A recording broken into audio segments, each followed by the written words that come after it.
இதுதான் நம்ம பார்க்க போகிற வீடியோ. என்னென்னா, ப்ராஜெக்ட் செட் பண்ணாமல் ஒர்க் பண்ணிட்டோன்னா அதுலேருந்து எப்படி ஷார்ட் அவுட் பண்ணி அவுட்டை கொண்டு வர்றது அப்படிங்கிறத நம்ம இந்த வீடியோவில் பார்க்க போகிறோம்.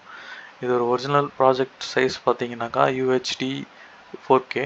ஆனால் நம்ம தெரியாமல் நம்ம டிஃபால்ட்டாக இருக்க இதுலேயே நம்ம ஒர்க் பண்ணிடுறோம். அப்படின்னா அதை எப்படி நம்ம சால்வ் பண்ணுறோம் அப்படிங்கிறது தான் நம்ம இந்த வீடியோவில் பார்க்க போகிறோம். பொதுவாக இந்த மாதிரி ஒரிஜினல் இன்புட் எடுத்து வச்சுட்டு இது மாதிரி டீனைஸ் போடுவோம். டீனைஸ் பண்ணிவிட்டு ஒரு வேகத்தில் நம்ம என்ன பண்ணுவோன்னா வச்சுட்டு சரிங்களா, டீனைஸ் ஆகிருக்குங்களா. இப்போ எக்ஸாம்பிள் நான் ஒரு 5 கூட வச்சுக்கிறேன்னு வச்சுக்கோங்க. இவ்வளோ இன்க்ரீஸ் பண்ணக்கூடாது, இருந்தாலும் நான் ஒரு எக்ஸாம்பிளுக்கு நான் சொல்கிறேன். ஈவன் நான் 11 கூட வச்சுக்கிறேன்னு வச்சுக்கோங்க. இப்போ உங்களுக்கு இவ்வளோ டீனைஸ் பண்ணிட்டோம். ஆனால் நீங்கள் இந்த மாதிரிலாம் டீனைஸ் பண்ணக்கூடாது, உங்களுக்கு தெரியணுன்றதை நான் காமிக்கிறேன். ஓகேவா? ஸோ இப்போ என்ன பண்ண போகிறோன்னா, இப்போ இந்த டீனைஸை வந்து ஒரு 10 ஃப்ரேமுக்கு நம்ம ரெண்டர் எடுக்க போகிறோம். ஓகேங்களா? ஸோ அதனால் இங்கேருந்து ஒரு 10 ஃப்ரேம் வரைக்கும் லாக் பண்ணிட்டு அதை இன் அவுட் வந்து செட் பண்ணிக்குவோம். செட் பண்ணிட்டிங்கன்னா அந்த 10 ஃப்ரேம் தான் இங்கே இருக்கும். ஸோ இந்த 10 ஃப்ரேமுக்கும் என்ன பண்ண போகிறோன்னா, இதை ஒரு ரெண்டரை எடுக்க போகிறோம். இதை டீனைஸ் ரெண்டரை எடுக்க போகிறோம்.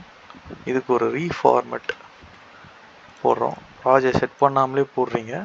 இந்த மாதிரி வர்றதெல்லாம் கவனிக்காமல் இப்படியே வச்சு நம்ம பட்டுன்னு அவசரமாக ரீஃபார்மெட் போட்டு ஒர்க் பண்ணிடுவோம். ரெண்டரை எடுத்துருவோம்.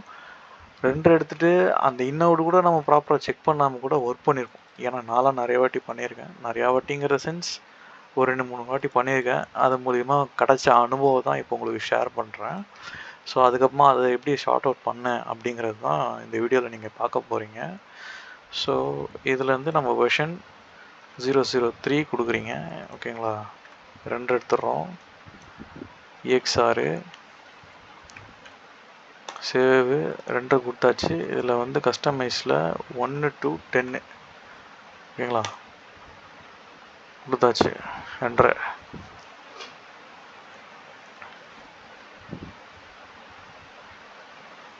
நல்லா பார்த்துக்குங்க. இது வந்து ப்ராஜெக்ட் செட் பண்ணாமலே எடுத்த டீனைஸு இன்புட்டு. ஓகேங்களா? இது ஒரிஜினல் இன்புட், டீனைஸ் இன்புட்டு. ஓகேங்களா? ஆனால் இவ்வளோ மாறிச்சுன்னா நம்மளுக்கு கண்டிப்பாக டவுட் வந்துடும். சில டைம் வந்து நம்ம ப்ராப்பராக வந்து என்ன சொல்கிறது தெரியாது. நான் ஆக்சுவலாக இவ்வளோ டீனைஸில் அவ்வளோ வேல்யூ கொடுத்தனா உங்களுக்கு தெரியுது, இல்லைனா சுத்தமாக தெரியாது. ஸோ சில டைம்லாம் அப்படி கன்ஃபியூஸ் ஆகிறதுக்கான வாய்ப்பு இருக்குது. ஸோ இப்போ என்ன பண்ணுறோன்னா, ஸோ ஜஸ்ட் வந்து இதுக்கான ரோட்டோ பெயிண்டர் போட்டு இப்படி போட்டு நீங்கள் ஒர்க் பண்ணுறீங்க. ஒர்க் பண்ணிட்டீங்க ஏதோ ஒரு மைண்ட் செட்டில் வாஸ்ட்டாக ஒர்க்கை முடிக்கணும் அப்படின்றதுக்காக வந்து கவனிக்காமல் நீங்கள் ஒர்க் பண்ணிடுறீங்கன்னு வச்சுக்கோங்களேன். ஒரு 10 ஃப்ரேமுக்கு நான் இது மாதிரி நான் ஜஸ்ட்டு ட்ராப் பண்ணிக்கிறேன். ஷார்ட் அண்ட் ஸ்டாட்டிக் தான், சரிங்களா? இப்போ இந்த மாதிரி நான் வந்து ஒர்க் பண்ணிட்டேன். இது வந்து இப்போ நான் இந்த ரோட்டோ பெயிண்ட் மட்டும் தான் இங்கே போட்டிருக்கேன். பட் ஆனால் இது பெரிய ஒர்க் ப்ராசஸ் பண்ணியிருக்கோம். 2D track, 3D track, filler போட்டு ஒர்க் பண்ணுறது, இது நியூக்ளியர், அது ஃபோட்டோஷாப் வர சில்அவுட்லேருந்து அந்த பெயிண்ட் ஸ்ட்ரோக்கு வாட் எவர் நம்ம இங்கே ஒர்க் பண்ணியிருந்தாலும் இந்த சைடு நீங்கள் ஒர்க் பண்ணி வச்சுட்டு இதுக்கப்புறமா என்ன பண்ணோன்னா, இப்போ இந்த இதுக்கும் நீங்கள் வச்சு பார்க்கும்போது இங்கே கடைசி நேரத்தில் தெரியறதுக்கான வாய்ப்பு இருக்குது. ஆறு நம்ம இங்கே ரெண்டரை எடுத்ததுக்கப்புறமா தான் நிறைய பேர் தெரியும், இன்க்ளூடட் மீ. எனக்கும் அப்படி தான் தெரிஞ்சது. நம்ம தப்பாக ஒர்க் பண்ணியிருக்கோம், இது ப்ராஜெக்ட் செட் பண்ணாமல் ஒர்க் பண்ணியிருக்கோம் அப்படிங்கிறது அதுக்கப்புறம் தான் நானுமே ரியலைஸ் பண்ணேன். ஸோ அதுக்கப்புறமா அதை எப்படி ஷார்ட் அவுட் பண்ணணும், அதை எப்படி சரி பண்ணணுங்கிறது தான் நம்ம இந்த வீடியோவில் பார்க்க போகிறோம். ஸோ இது வந்து அவுட்டு. அது வந்து ஃபஸ்ட்டு எடுத்தது டீனைஸ் இன்புட்டு வெர்ஷன் 3ன்னு இருக்கிறது. இது வந்து வெர்ஷன் 4 வந்து அவுட்டு. ஓகேங்களா? இப்போது இதையும் நம்ம அதே மாதிரி 10 ஃப்ரேம் ரெண்டரை எடுக்க போகிறோம்.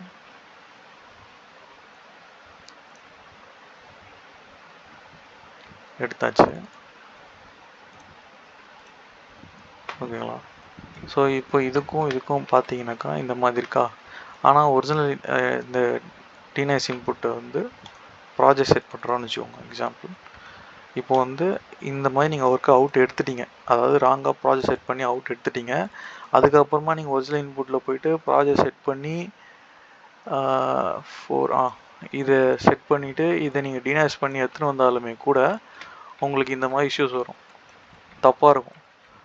சரிங்களா? ஸோ இப்போ இதுதான் நம்ம சொல்யூஷன் நம்ம பார்க்க போகிறோம். ஓகேவா? ஸோ இதே மாதிரி இந்த டிநாய்ஸ்க்கு கீழே வந்து ரீஃபார்மெட்டு இந்த வெர்ஷன் 3ன்னு கொடுத்துருக்கேன் இல்லையா, இதை வந்து இப்போ ப்ரொடக்ஷன் டிநாய்ஸ் இன்புட்டில் வெர்ஷன் 001 இது வந்து கரெக்டான ப்ராஜெக்ட் செட்டிங்கில் இருக்கக்கூடிய இன்புட். சரிங்களா? கன்ஃபியூஷன் இருந்தால் சொல்லுங்கள், கமெண்டில் சொல்லுங்கள். கொஞ்சம் குழப்பாமல் கிளியரான வீடியோ நான் போடுறேன் உங்களுக்கு. ஓகேங்களா? ஸோ இப்போ போயிட்டு பேக் வந்துட்டு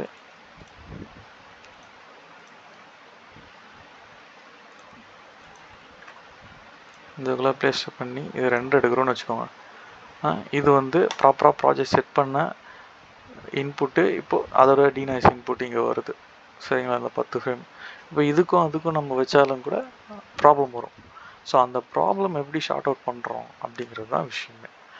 ஸோ அதை நான் எப்படி பண்ணணும்னு நான் சொல்லி தரேன். பாருங்கள், வீடியோ ஸ்கிப் பண்ணாமல் பாருங்கள் தயவுசெய்து. That's my humble request.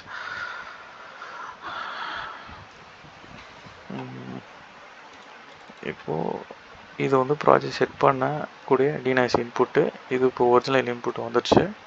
So இதுக்கும் இப்போ நீங்கள் ஆல்ரெடி தப்பாக ப்ராஜெக்ட் எடுத்துருப்பீங்களா, அதுக்கும் நீங்கள் அதாவது தப்பாக ப்ராஜெக்ட் எடுத்த டிநாய்ஸ் இன்புட்டு அதில் ஒர்க் பண்ண அவுட்புட்டு. ஓகேவா? அது ரெண்டுத்துக்கும் நீங்கள் ஆல்ஃபா எடுக்கணும். ஃபஸ்ட்டு ஆல்ஃபா வர வைக்கணும். வரலனாலும் ஒர்க் ஏரியாவுக்கு மட்டும் நீங்கள் இது என்ன சொல்கிறது, ரோட்டோ போட்டாச்சு நீங்கள் அந்த இடத்துல ஆல்ஃபா வர வச்சிடணும். அப்போனா தான் உங்களுக்கு வந்து அவுட்டு ப்ராப்பராக வரும். ஸோ இதுமாதிரி ஒர்க் ஏரியாவுக்கு வச்சிட்டேன். ஓகேங்களா? இப்போ இது கீழே ப்ரீமெல்ட்டு.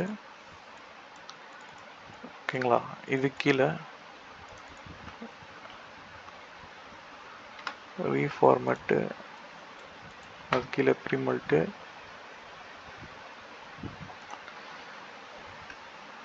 ஓகேங்களா? ப்ரீமெல்ட்டு, அது கீழே ரீஃபார்மெட்டு. ரீஃபார்மெட்டில் நீங்கள் ஆக்சுவலாக இங்கே ப்ராஜெக்ட் செட் பண்ணிட்டீங்க. ஸோ அதனால் டிஃபால்ட்டாக என்ன ரீஃபார்மெட் போட்டாலும் அதே தான் வரும். ஸோ இப்போ இங்கே மெர்ஜு.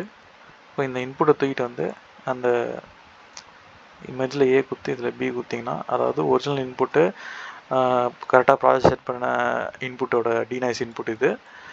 இது வந்து ஒரிஜினல் இன்புட்டு. சாரி, இது ப்ராஜெக்ட் தப்பாக பண்ண அந்த ப்ராஜெக்ட்டு அவுட்புட்டு இன்புட் ரெண்டுமே.